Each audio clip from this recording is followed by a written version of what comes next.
Merhaba arkadaşlar, ben Ercan Koçlar. Bugünkü dersimde sizlere MicroC'de hazırlamış olduğum CRC kütüphanesini anlatacağım. Tabi öncelikle CRC'nin ne olduğuna değinmek istiyorum. CRC yani döngüsel artık denetimi, her şekilde gönderilen verinin doğru iletilip iletilmediğini anlamaya yarar. Bu ikiye ayrılır. Birincisi hatanın tespiti, ikincisi hatanın düzeltilmesi şeklindedir. Benim hazırladığım kütüphane yalnızca hatanın tespitini yapmaktadır. Kütüphane içeriğine gelecek olursak, genel olarak dünya standartlarında kullanılan tüm CRC'leri bulabilirsiniz. CRC 3'ten CRC 30'a kadar bütün CRC kütüphaneleri mevcuttur. İlk olarak CRC işlemi nasıl yaptığımıza gelelim. CRC işlemi genel olarak toplam verinin bir CRC polinomuna bölünmesiyle bulunur. Bu bölümden kalan CRC kodudur.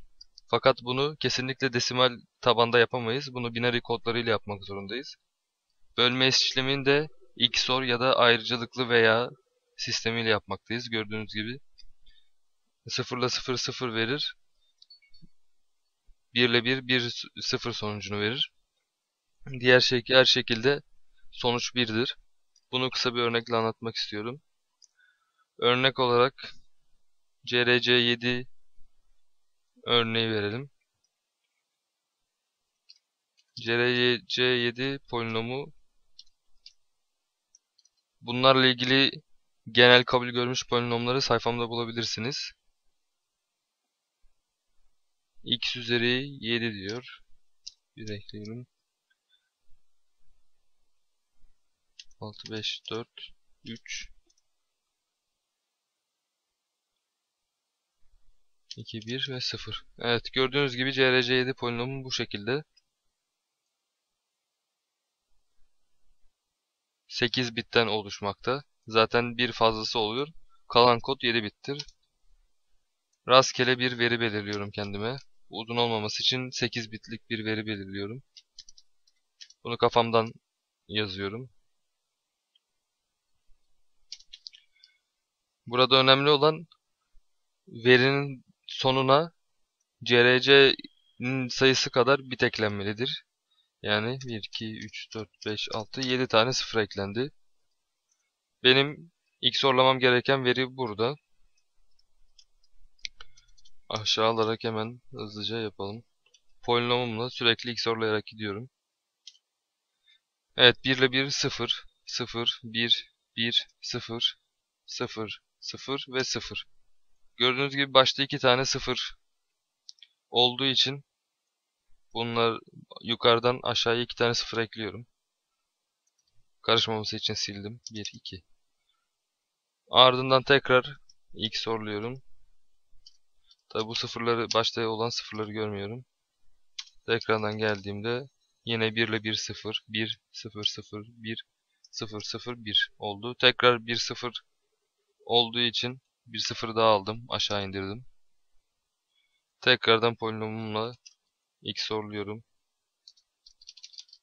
Bu şekilde bölmeme devam ediyorum. Basamak basamak.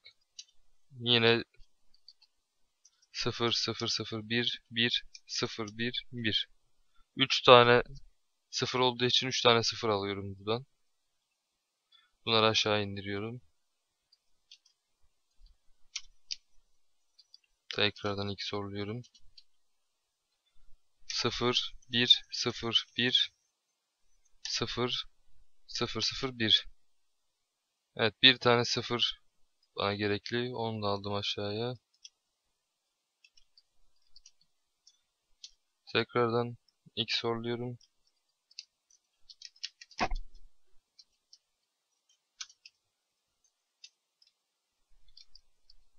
Evet, 0 0 1 0 1 0 1 1. Evet, gördüğünüz gibi veri bu şekilde 1 2 3 4 5 6 7. Bu gördüğünüz 7 bitlik kısım bizim CRC kodumuzdur. Peki bunu nasıl kullanıyoruz? Bunu kullanma şu şekildedir. Bunu verinin sonuna eklediğimiz zaman, yani şurada 7 tane 0 yerine 2, 4, 6, 7 tane 0 yerine bu kodu yazarak kullanıyoruz. Bunu da görelim. Tekrardan alalım. Bu Hesaplandıktan sonra vericiden bu şekilde alıcıya iletilecek. Sondaki gördüğünüz gibi kod, kırmızıyla gösterdiğim kod CRC kodudur. Bunu aynı polinomla alıcı XORladığı zaman sonuç 0 çıkmalıdır. 0 çıkıyorsa veri hatasız iletilmiştir. Eğer 0 çıkmıyorsa veride hata vardır. Hemen görelim.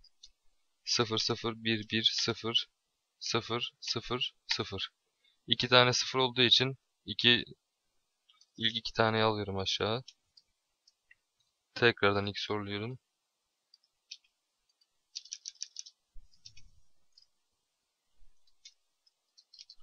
0 1 0 0 1 0 0 0. Bir tane 0 olduğu için başında tek aldım.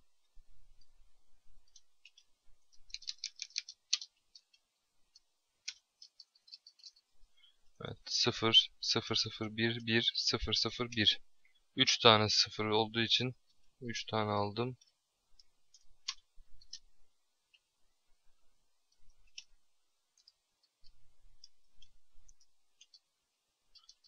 Evet, 0 1 0 0 0 1 0 0. Bir tane olduğu için bir tane aldım. Bir tane 0 olduğu için başta. Evet, tekrardan alıyorum. Ve ilk soruladığım zaman gördüğünüz gibi 0 0 0 0 0 0 0 ve 0 çıktı. Gördüğünüz gibi sonuç doğru, 0 çıktı. Demek ki veri doğru iletilmiş. Yani temel mantığı olarak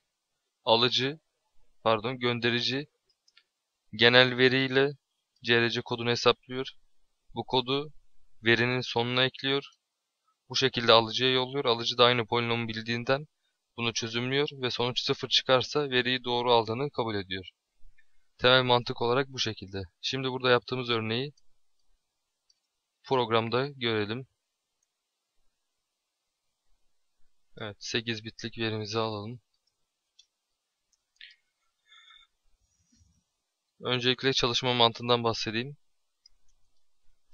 Dizi mantığıyla çalışmaktadır. CRC7 dediğimizde hemen geldi. Bizden dizinin ismini istiyor. Kaç adet dizi olduğunu istiyor. Polinomu istiyor ve kod diye bir değişken istiyor. Onu da anlatacağım. Benim burada kullandığım dizi Data2 dizisiydi. Dizi sayısını istiyor. Bir tane şu an dizim var. Benden polinomu istiyor. Bunu binary veya desimal olarak da yazabiliriz. Yani polinomumuz bu. Bu genel CRC7 polinomudur. Genel kullanılan ama farklı bir polinomda kullanabilirsiniz. Ve 0 yazıyorum. Burada veriyi girerken sıfırları eklemeden sadece salt veriyi ekliyoruz. Sıfırları yazdığım kütüphane otomatik olarak kendi eklemektedir. Gördüğünüz gibi ekledim. Burada da ekranda yazdırmasını sağlıyorum. Bunun bizle bir ilgisi yok. Ekranda yazdırmasını sağlıyorum. Şimdi görelim. Bir hata verdi. Evet, noktalı virgül yokmuş. Evet, derledik. Şimdi bunu devreyi açtıktan sonra programı yüklüyorum.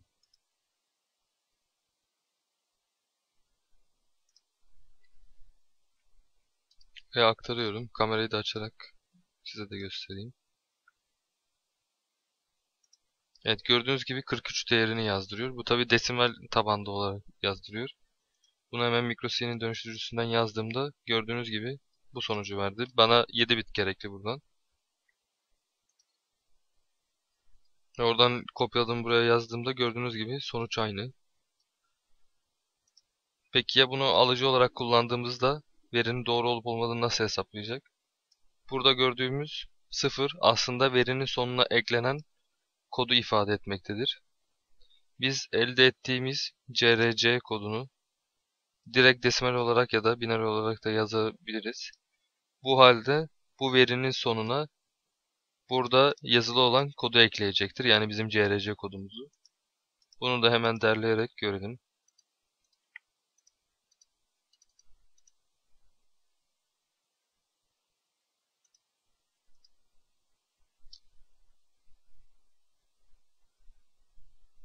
Gördüğünüz gibi sonuç sıfırdır. Yani veri doğru iletilmiş demektir. Peki ya bu kütüphanede çok büyük boyutlu veriler olursa, söz gelimi bir SD kart ya da vericiyle, RF vericiyle bir şeyler gönderirsek, bu tabii 8 bit bize yetmeyecektir. O halde bunu gördüğünüz gibi çoğaltabiliriz. Bunun sınırı yok. Sadece dizi sayısı veriyoruz. Birinci, ikinci, üçüncü diye. İçindeki veriler herhangi bir şey olabilir 8 bit olmak kaydıyla. Verimizi dizilere aktarıyoruz. Şu anda gördüğümüz gibi 5 tane var. Burada 5 yazmak zorundayız. Bu şekilde derlediğimizde bize hesaplama yapacaktır. Tabii sonucu her zaman 0 olmalı. CRC kodu hesaplanırken 0 olacak. Verinin doğruluğu hesaplanırken buraya bu veri için hesaplanmış olan CRC kodu yazılacak. Yani bir fonksiyon iki amaç için kullanılmaktadır. Tabii bunun dışında çok büyük boyutlu CRC'ler de bulunmakta. Mesela CRC 24. Gördüğünüz gibi bu 24 bitlik bir CRC hesaplar. Böyle büyük boyutlu hesaplarken tabii ki bu diziyi kullanamayız. Yukarıda dizinin boyutu integer'dır. Bu yani 2 byte'lık yani 16 bitlik bir dizidir. Fakat gördüğünüz gibi 24 bit dediğimiz zaman bu 16 bitin üstünde 32 bite girmektedir. O halde burada oluşturacağımız dizi long olmalıdır. Eğer bu şekilde ayarlanmazsa sonuç hatalı çıkabilir. Yani istediğimiz amaca göre kullanılmalıdır. Örneğin CRC 16 ya da 15 de olabilir. Bunu kullandığımızda integer'la açabiliriz. 7'yi kullandığımızda integer'a gerek yok aslında. Buraya char olarak da diziyi açabiliriz. Yani hangi kütüphaneyi kullanıyorsak onun bit sayısını kaldıracak seviyede bir dizi oluşturmalıyız. Onun dışında herhangi bir sorun yok. Kabaca kullanım bu şekilde. Verilerimizi diziye aktarıyoruz. Dizinin adını yazıyoruz. Bunu pointer'la çekiyor. Kaç adet dizi olduğunu yazıyoruz. Gördüğünüz gibi 4'e kadar ama 5 adet var sıfırdan başladığı için. Polinomumuzu yazıyoruz. Bunu ister genel kabul görmüş polinomları kullanabilirsiniz ya da kendiniz de polinom belirleyebilirsiniz. Bu hiçbir şekilde kısıtlama değil. Ve buradan CRC kodunu hesaplarken 0, doğruluğunu hesaplarken CRC kodunu yazıyoruz. Evet, CRC kütüphanesi bu şekilde. MicroC ve PIC-18'lerde bunu kullanabilirsiniz. Şu an CRC 3'ten CRC 30'a kadar olanları yazdım. Çünkü PIC-18'de 32 bitin üstünde e, değişken olmadığından buna gerek görmedim. Evet, şimdilik anlatmak istediklerim bu kadar. Bu konuyla ilgili aklınıza takılan herhangi bir soru olursa sorabilirsiniz. Ayrıca şunda değinmekte fayda var. Bu ne işe yarar? Ona da kısa bir değinmeliyim.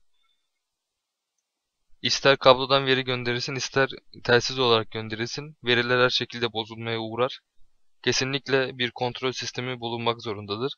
Aksi takdirde yapacağınız işlemler daima hatalı olur. Çünkü gönderdiğiniz sinyaller ya da veriler bir floresan lambasından tutun da elektrikli bir motora, hatta güneşten gelen kozmik ışınlardan bile etkilenip bozulabilir ya da başka vericilerden etkilenebilir.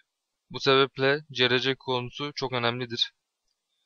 Ayrıca bir artı olarak da SD kartla haberleşmek isteyen arkadaşlar mutlaka CRC7 ve CRC16 kullanmak zorundadır. Aksi takdirde SD kartla haberleşmemiz mümkün değildir. Evet, bu bilgiyi verdikten sonra da dersimizin sonuna geliyorum.